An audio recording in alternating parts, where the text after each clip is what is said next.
መርዛ ጠጥታ ልትገለኝ ነበር። ይስማዕከ ወርቁ ከአንድም ሁለት ሚስት ያልወጣለት ትንታጉ ደራሲ ይስማዕከ ወርቁና በሚስቱ የደረሰበት ፊልም የሚመስል የሴረኝነትና የክፋት ጥግ። የልብ ወለድ ጠቢቡ ይስማዕከ ወርቁ ባለቤቱ ከጀርባው እየማገጠችበት እንደሆነ ይፋ ወጣ። በአንድ ወቅት ታሞ የነበረበት ምክንያትም ታውቋል።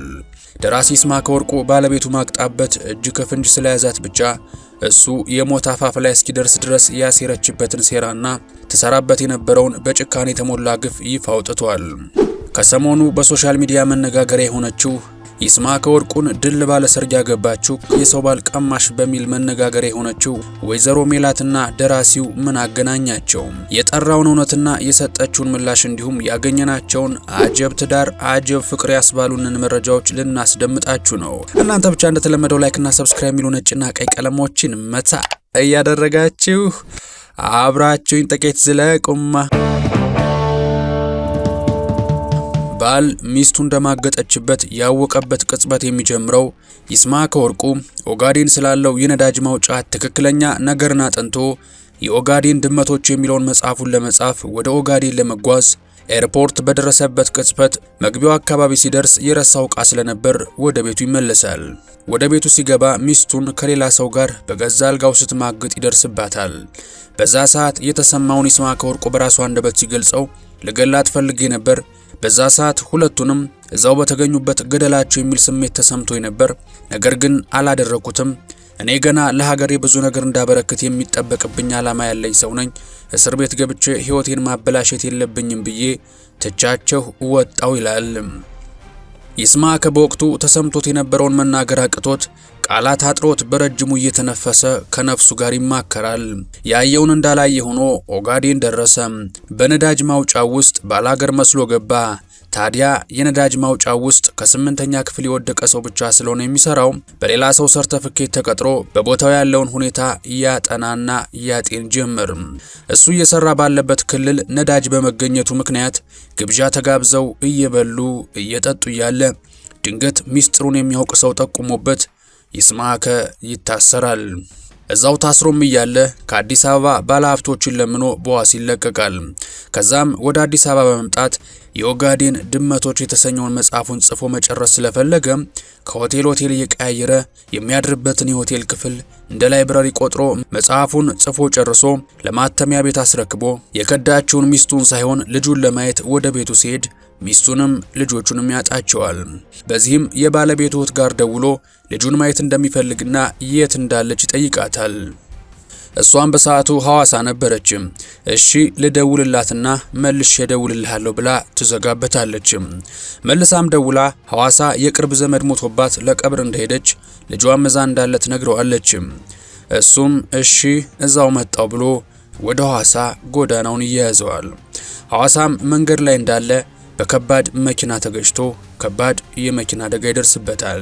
በእንቅርት ላይ ጆሮ ደግፍ እንዲሉ ከዛ በኋላ ይስማዕከ የሞት አፋፍ ላይ ደርሶ ግማሽ የሆነው ጭንቅላቱን በከፋ ሁኔታ ተመቶና በጣም ተጎድቶ ስለነበር ለዓመታት ያህል ምን እንደተፈጠረ ረስቶ ማስታወስናም መናገር እንዳይችል ሆኖ ነበር። በዚህም ወቅት ብዙዎች የመኪና አደጋ የደረሰበት በኦጋዴን ድመቶች መጽሐፍት ምክንያት በመንግስት ነው እያሉ አንዳንዶችም ጠጥቶ ሰክሮ ነው ከሰው ጋር ተደባድቦ ነው ያሉም አልጠፉም። ያ ሁሉ አልፎ ይስማዕከ ነገሮችን በደንብ ማስታወስና መናገር ሲጀምር የቀድሞ ሚስቱ ሴራ እንዳለበት ጥርጣሬውን ገልጿል። ያን ያለበት ምክንያት ወደ ሐዋሳ ሊሄድ ሲል ሐዋሳ ነኝ ብላ የነበረችው ሚስቱ አዲስ አበባ ሆና እንደነበር ያረጋግጣል። እናም ይስማዕከ ብዙ ጣውረዶችን አሳልፎ ከዳነ በኋላ የገጨው ሰው መታሰሩንና ሊፈረድበት መሆኑን ሲያውቅ ሰው ነው አውቆ ላይሆን ይችላል ይፈታ ሲል ሚስቱ አይሆንም መፈታት የለበትም ብላ ተከራክራ ነበር። የተከራከረችውም አንድ የደበቀችው ሚስጥር እንዳለ ከሁኔታው ያስታውቅ ነበር ይላል ይስማዕከ በወቅቱ የነበረውን ሁኔታ ሲያስረዳ። የቀድሞ ሚስቱ ስማግጥ ደረሰብኝ እርምጃ ሳይወስድ ሳይቀድመኝ ልቅደሞ ብላ የሰራችው ሴራ እሱን በመኪና አስገጭቶ የመግደል ሙከራ ብቻ አልነበረም። ይስማዕከ ከአካላዊ ጉዳቱ አገግሞ ነገር ግን ከአደጋው ከጥቂት ጊዜያትና በአደጋው ወቅት የተፈጠረውን ነገር ማስታወስ ባለመቻሉና መናገር ባለመቻሉ ምክንያት በአንዲት ስፒች ቴራፒ ዶክተርና በሳይካትሪስቶች ሲረዳ ቆይቶ ከአቅማቸው በላይ በመሆኑ ወደ ጥቁር አንበሳ ሪፈር አድርገውት ጥቁር አንበሳ ውጭ ሀገር ሄዶ ነው መታከም ያለበት ብለው ወደ ውጪ ሄዶ እስኪታከም ድረስ ወደ ቤቱ ገብቶ እንክብካቤ እንዲደረግለት ያዛሉ። ያኔም በመሃላቸው የተፈጠረውን ነገር የሚያውቁት የይስማዕከ ወርቁ ቤተሰቦች ባለቤቱ እንድትንከባከበው ካጠገቡ እንድትሆን አደራ ይሰጧታል። ባለቤቱ ሆስፒታል እያለም የኦጋዴን ድመቶችን መጽሐፍ ሲታተም ሰላም በሆነበት ወቅት ይስማዕከ ለባለቤቱ ውክልና ሰጥቷት ስለነበር ለሱ የተከፈለውን 1 ሚሊዮን ብር ለራሷ ወስደው ነበር። ከዛም ለሱ ተብሎ በቴሌቪዥንም በሶሻል ሚዲያም የተሰበሰበውን ገንዘብ ለራሷ እያደረገች የይስማዕከ ማንኛውም ንብረት ላይ ውክልና ስለነበራት ሁሉንም የባንክ አካውንቱን ማንቀሳቀስ እንዳይችል የሱ ቤተሰቦች እንኳን በሱ ፍቃድና ፊርማ እንኳን ያለሷ ማውጣት እንዳይችሉ አድርጋ አሳግዳበት ነበርም። ይህንንም ያደረገችው ይስማዕከ በራሱ ገንዘብ መታከም እንዳይችልና እንዳይድል ለማድረግ እንደነበር ይናገራል። ክፋቷ በዚህ ብቻ አላበቃም ይላል ይስማዕከ። ይስማዕከ ቤት ውስጥ እያለ መናገርና መንቀሳቀስ ስለማይችል ምግብ ሳትሰጠው ታስርበው እንደነበርና በዶክተሮች የሚታዘዝለትን መድኃኒት አርቃ ታስቀምጥበትና እኔ አልሰጥህም ከፈለክ ተነስተው ሰር ትለዋለች። ቤተሰቦቹ ሲመጡ ደግሞ እንደምትንከባከበው እንደምትሳሳለት ታስመስልና ሲሄዱ ተቀይራ ታሰቃየውና ታንገላተው እንደነበር ይናገራል። ይስማዕከ ቡና በጣም ይወድ ስለነበር በአንዲት የተረገመች ቀን በቡናው መርዝ ቀላቅላ ተሰጠዋለች። ከዛም እሷ እጅ ላይ እንዳይሞትባት ወንድሙን ደውላ አሞታል ሆስፒታል ወሰደው ትለዋለች። ፈጣሪ ሲጠብቀው ወንድሙ መርዙ ሳይሰራ ቶሎ ይደርስለታል። ወደ ሆስፒታልም ሄዶ ሕክምና ተደርጎለት ያገግማል። ከዛም በኋላ ይስማዕከ በህመም ውስጥ እንኳን ሆኖ መጻፍና ማንበብ ይለማመድ ነበር። በዚህ ጊዜ መጻፍም ችሎ ስለነበር ትውስታውን በደንብ እየተመለሰለት ሲመጣ ሚስቱን መፍታት እንደሚፈልግና ያደረገችበትን ግፍ ሁሉ በወረቀት ላይ ጽፎ ለጓደኛው ክስ እንዲመሰርትባት ይሰጠዋል። ከዛም በኋላ ነው ይስማዕከ ውጭ ሀገር ታክሞ ሙሉ ለሙሉ ወደ ጤንነቱ ተመልሶ ሊመጣ የቻለው። ከቀድሞ ሚስቱ ጋር በፍርድ ቤት ክስ ላይ ሆነው ነበር ወይዘሮ ማህሌትን የተዋወቃት።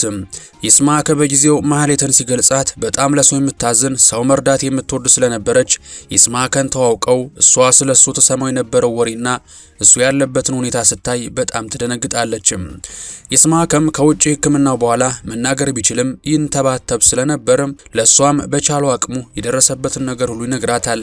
ማህሌትም ከዛ በኋላ በደንብ መናገር እንዲችል የበፊት ሚስቱ ካደረሰችበት ከፍተኛ የአእምሮ ጉዳት ለመመለስ ብዙ ጥራ እንዲሻለው ወደ ደራሲነቱም እንዲመለስ አግዛው አብረው መኖር ጀምረው ነበር። ነገር ግን ይስማዕከ አሁንም ሚስት አልወጣለትም። እሱ አይናፋር ነው። ሁለተኛ ሚስቱም አሁን ላይ ሌላ ባል ማግባቷ ተሰምቷል።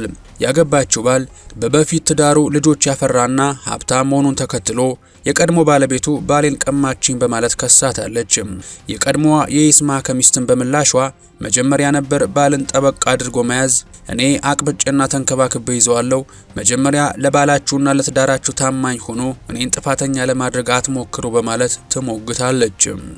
አክላም ቆንጆ ሴት መሆን መከራ ነው፣ እንዲህ ብለው ለምንድን ነው የሚያወሩብኝ? አንዳንዴ ፈጣሪን ምን ነው ቆንጆ ባላደረከኝ ብዬ እጸልያለሁ ትላለች። ባሌን ቀማሽ የባል ምላሽ ኧረ ያሳፍራል። ጌታ ምስክሬ ነው። በተለይ እንደኔ አይነት ጨዋን ሴት እንደኔ አይነት እግዚአብሔርን የምትፈራ በዚህም እንግዲህ ሶሻል ሚዲያው ላይ ከፍተኛ ውዝግብ በመፍጠርና መነጋገሪያ በመሆን የስድብና የድጋፍ ጎራ ለይተው ሲነታረኩ ማየትና መስማት የተለመደ ሆኗል። የዘመን ጎደሎ ያመጣብን ጣጣ ደግሞ በትዳር ላይ መውስለት፣ በ80 ላይ 80 መደረብ፣ በዓል መቀማማት ሆኖ አልፋሽኑ። ቻናላችን ባገኘው መረጃ መሰረት ወይዘሮ ማህሌት ላይ እየተወራ ያለው ወሬ አዲስ ባቀናችው ትዳር ላይ እንጂ ከምንወደው ደራሲ ይስማዕከ ወርቁ ጋር ተያይዞ እንዳልሆነ ማረጋገጥ ችለናል። ልብ ወለድ እንጂ ሚስት አልወጣለት ላለው የቀንድ አውጣ ኑሮ የራህማቶ አራ፣ የዣንቶ ዣራ፣ የዩራቶራድ፣ የዮቶድ፣ የሜሎስ፣ የተልሚድ፣ የክቡር ድንጋይ፣ የኦጋዴን ድመቶችና የሌሎችም ድንቅ መጻሕፍት ምንጭና አባት ለሆነው ለጥበብ ሰው ይስማዕከ ወርቁ ፍጹም ጤናና ሰላምን እየተመኘውለት ለእናንተ ለመወዳችሁ የኢትዮ ቱሩስ ቤተሰቦች ደግሞ የበዛ ፍቅርና ሰላም እየተመኘውላችሁ በቀጣይ በተሻለ ቪዲዮ እስከምንገናኝ ሰላማችሁ በዝት ይበልልኝ። ቸር ቆዩልኝ።